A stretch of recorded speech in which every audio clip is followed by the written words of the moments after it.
Welcome to The Explainer. You know, have you ever stepped outside on a perfectly clear, utterly dark night, looked up at that just overwhelming spray of stars, and felt a sudden chill? And I don't mean from the cold, but from the silence. It's this profound, almost deafening silence. We're looking out into a cosmos filled with hundreds of billions of galaxies, and each of those contains hundreds of billions of stars. Mathematically speaking, the universe should be absolutely teeming with life, just bursting with the energy signatures of ancient, sprawling empires. But when we listen to the cosmos, we hear absolutely nothing. So today, we're going to investigate this grand mystery. We're going to explore the twilight of galactic empires and map out exactly how a civilization, even one that spans an entire galaxy, could ultimately fail. It really all boils down to one massive, honestly, kind of eerie question. If the universe is so incredibly vast, where is everyone? It's a paradox that has haunted astronomers for decades. I mean, given the 13.8 billion year age of the universe, there has been more than enough time for an intelligent species to rise up, master its local solar system, and just expand outward. By all accounts, we should be seeing the astrophysical footprints of missing mega civilizations. We're talking engineering projects so massive they literally block out starlight, or communication signals pinging across the cosmic web. But the sky is empty. The radar is quiet. So what happened to them? Or perhaps more terrifyingly, what is actually going to happen to them? Part 1. The Silent Universe. Let's begin by establishing the sheer scale of the civilizations we're actually searching for. Now, to measure these titans, astrophysicists use a theoretical scale based entirely on energy consumption. First up, a Type 3 civilization, which operates on a galactic scale. Try to imagine a species that has colonized billions of star systems. They don't just harvest energy from one star, they harness the combined energy output of their entire host galaxy. That means they are capturing the energy of 100 billion suns simultaneously. It's wild to even think about. And then we have the theoretical peak, the Type 4 civilization, operating on a universal scale.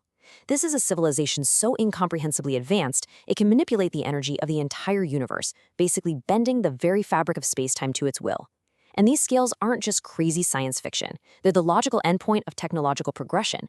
If a species survives long enough, this is the expansive scale they could theoretically reach. So again, if this progression is natural, where are they? Part 2. The Great Filter. Let's move on to our prime suspect for this cosmic silence. Enter the Great Filter theory. This idea proposes that there's a specific stage in a civilization's evolutionary or technological development that is just nearly impossible to overcome. It's an evolutionary bottleneck. Think of it like a massive cosmic test that almost everyone fails. This pattern suggests that life might routinely emerge and evolve, right? Maybe they even invent spaceships and computers. But at some point before reaching that massive Type 3 galactic scale, they hit the filter. Whether it's self-destruction, environmental collapse, or something we haven't even conceived of yet, the filter just ruthlessly wipes the board clean. Part 3. Starving a galactic empire. So, if a civilization somehow hits this filter at a massive scale, what are the actual mechanics of the collapse? To understand this, we really need to look at the physics of high-level collapse. See, a Type 3 civilization requires an unfathomable amount of energy. To get it, they deploy what we call Dyson swarms. Imagine taking apart entire planets, literally disassembling them, to build millions of solar-collecting satellites, and then swarming them around every single star in the galaxy to capture 100% of the energy output. The sheer logistics of building these swarms across billions of stars is completely mind-bending. But stars don't burn forever. As millions of years pass, the high-level physics dictate an unavoidable reality: the exhaustion of star energy. The stars just begin to die out. And as the stars go out one by one, the vast interconnected energy grid of the galactic empire begins to fragment. The outer colonies freeze. The core worlds are starved of power. The empire doesn't fall to a conquering alien army. It just starves in the dark.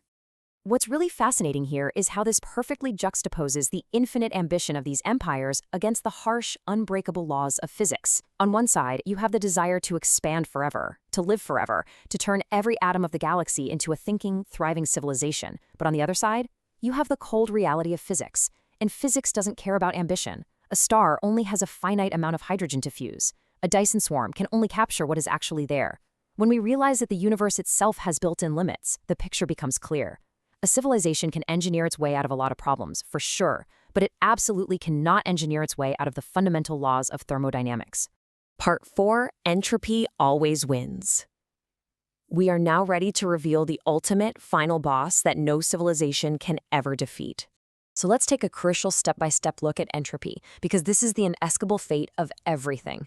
Step 1 is vibrant star creation. This is the early universe full of heat, light, and usable energy.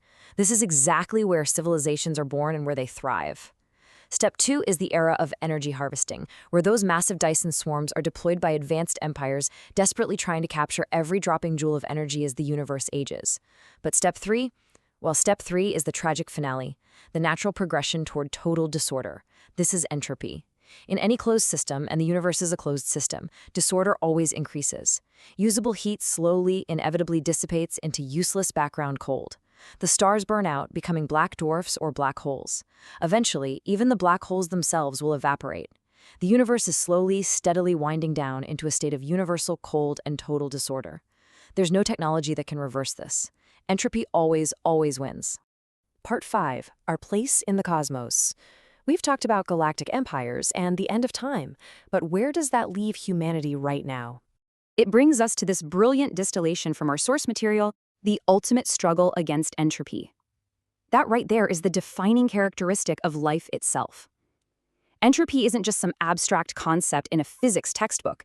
It's an inescapable cosmic tax we all must face. Every single time we build a city, write a book, or cure a disease, we are temporarily fighting back against the universe's natural slide into disorder.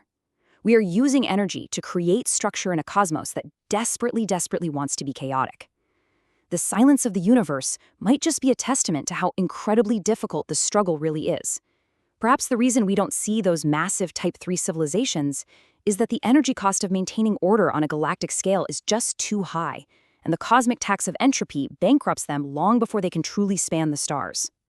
Which leaves us with one final, deeply personal question.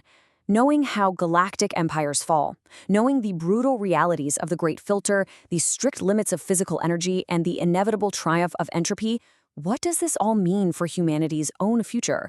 I mean, we are just beginning our journey. We haven't even mastered our own planet yet, let alone a Dyson swarm. Are we destined to hit that invisible barrier?